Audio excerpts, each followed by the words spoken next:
अब न राजस्थान को सूखे का डर रहेगा और न उत्तराखंड बार बार बाढ़ से तबाह होगा। भारत 30 बड़ी नदियों को जोड़कर एक ऐसा इतिहास रचने जा रहा है जिसकी कल्पना भी दुनिया आज तक नहीं कर पाई। लेकिन आखिर यह नदी जोड़ो परियोजना है क्या? किस तरह देश की नदियों को आपस में जोड़ा जाएगा? और क्यों इसे पृथ्वी का सबसे विशाल मेगा प्रोजेक्ट कहा जा रहा है?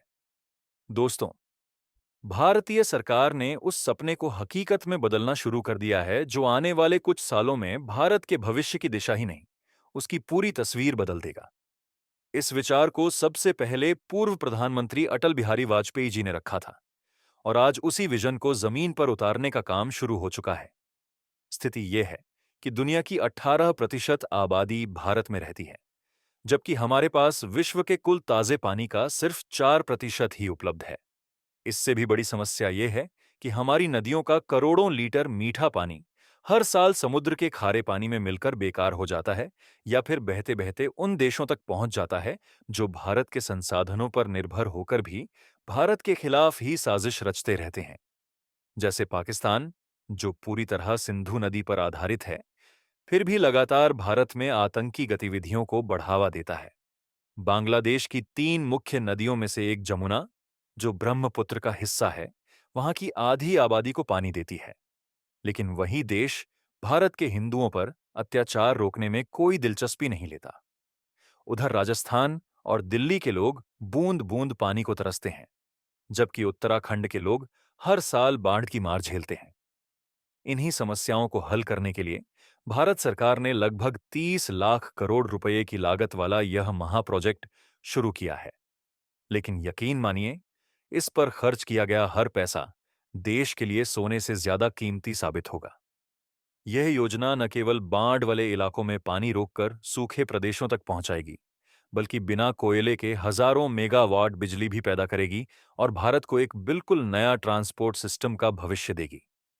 लेकिन यह नदी जोड़ो परियोजना आखिर कैसे काम करेगी?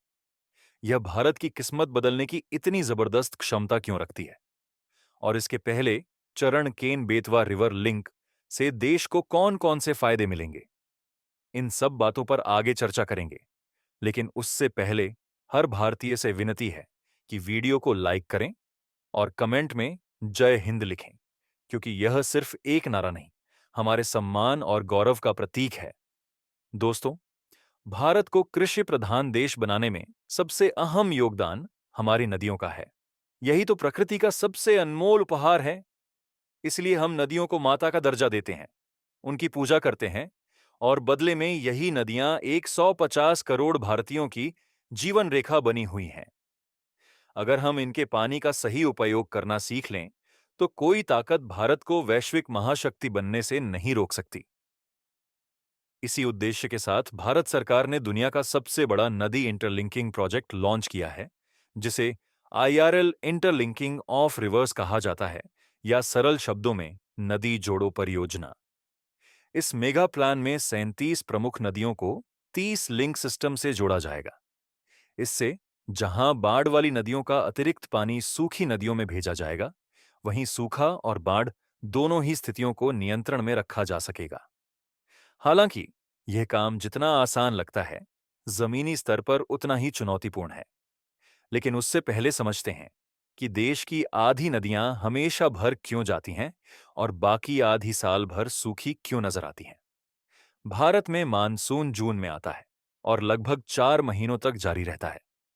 इस दौरान ज्यादातर नदियां भर जाती हैं, लेकिन भारी मात्रा में पानी लगातार बहकर समुद्र में नष्ट हो जाता है। नतीजा, बारिश के 2-3 महीने बाद ही देश की लगभग आधी नदियां सूखने लगती हैं, क्योंकि वे केवल वर्षा पर निर्भर हैं।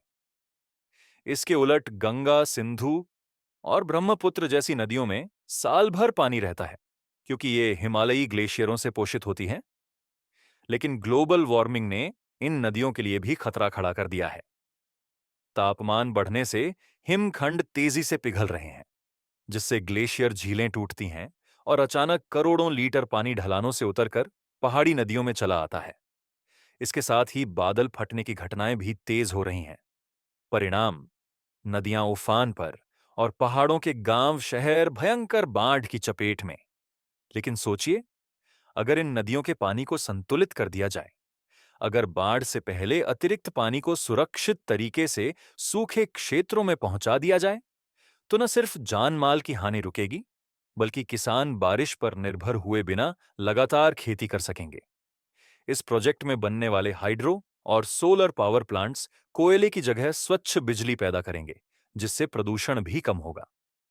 वाजपेयी जी ने जिस भविष्य का सपना देखा था, भारत अब उसी दिशा में निर्णायक कदम उठा चुका है। नदी जोड़ो योजना का लक्ष्य है देश में जल संतुलन बनाए रखना। इसके लिए जल शक्ति मंत्रालय ने national interlinking of rivers authority NIRA का गठन किया है। यह विशाल योजना 3 चरणों में पूरी की जाएगी। पहला चरण, हिमालय क्षेत्र गंगा, ब्रह्मपुत्र और उनकी सहायक नदियों पर बड़े स्टोरेज डैम बनेंगे। गंगा यमुना लिंक और पूर्वी नदियों को साबरमती चंबल सिस्टम से जोड़ने की योजनाएं सबसे पहले शुरू हो चुकी हैं। दूसरा चरण, प्रायद्वीपीय भारत दक्षिण की 16 नदियों महानदी, गोदावरी, कृष्णा, कावेरी, पेन्नार को आपस में लिंक किया जाएगा। तीसरा चरण, दक्षिण भारत प्लस पूर्वी भारत लिंक, यानी देश का पूरी तरह एकीकृत जल नेटवर्क। लेकिन इस प्रोजेक्ट में कुछ बड़ी चुनौतियां भी हैं। सबसे पहली चुनौती है वित्तीय बोझ, क्योंकि लाखों करोड़ रुपए की जरूरत पड़ेगी। दूसरी, इंजीनियरिंग की जटिलताएं, क्योंकि हर नदी का ढांचा, बहाव और भूगोल अलग है। तीसरी, कानूनी चुनौतियां, क्योंकि 15,000 किलोमीटर लंबी नहरें बनाने में लगभग 55 लाख लोगों का विस्थापन शामिल होगा, जिसमें किसान और आदिवासी समुदाय प्रमुख हैं। फिर भी इसके फायदे इतने विशाल हैं कि विशेषज्ञ कहते हैं यह परियोजना भारत की दिशा ही बदल देगी। प्रधानमंत्री नरेंद्र मोदी पहले चरण केन बेतवा लिंक को मंजूरी दे चुके हैं, जिसकी लागत लगभग 45,000 करोड़ रुपये है। यह बुंदेलखंड जैसे सूखे क्षेत्र के लिए किसी वरदान से कम नहीं। मध्य प्रदेश के 10 जिले छतरपुर, पन्ना, दमोह, टीकमगढ़, निवाड़ी, शिवपुरी, दतिया, रायसेन, विदिशा और सागर इसका सीधा लाभ उठाएंगे। केन नदी का पानी दद गांव के पास बनने वाले 77 मीटर ऊंचे और 2.21 किलोमीटर लंबे द्वाधर बांध में संग्रहित होगा। इसमें 2,853 मिलियन क्यूबिक मीटर पानी रखा जाएगा। इसके बाद 221 किलोमीटर लंबी केन बेतवा लिंक नहर पानी को बेतवा नदी तक ले जाएगी। नहर में 2 किलोमीटर लंबी भूमिगत सुरंग भी बनाई जाएगी। इससे बुंदेलखंड की 10,06,000 हेक्टेयर जमीन की सिंचाई होगी और 62 लाख लोगों तक पेयजल पहुंचेगा। 27 मेगावाट का सोलर प्लांट और भविष्य में हाइड्रो पावर से बिजली उत्पादन भी होगा। हालांकि पर्यावरण विशेषज्ञ कुछ चिंताएं भी जताते हैं। पन्ना टाइगर रिजर्व और आसपास के जंगलों में लगभग 20 से 30 लाख पेड़ों की कटाई होगी। कुछ परिवारों का विस्थापन अनिवार्य है, जिससे सामाजिक तनाव भी बढ़ सकता है। लेकिन किसी भी बड़े प्रोजेक्ट की तरह इसके भी 2 पहलू हैं, नुकसान और फायदे। और यहां फायदे इतने व्यापक हैं कि देश की समग्र प्रगति पर उनका प्रभाव कहीं अधिक भारी पड़ेगा। तो दोस्तों, आज के लिए बस इतना ही। आपको भारत सरकार की यह महत्वाकांक्षी रिवर इंटरलिंकिंग योजना कैसी लगी? कमेंट में बताइए।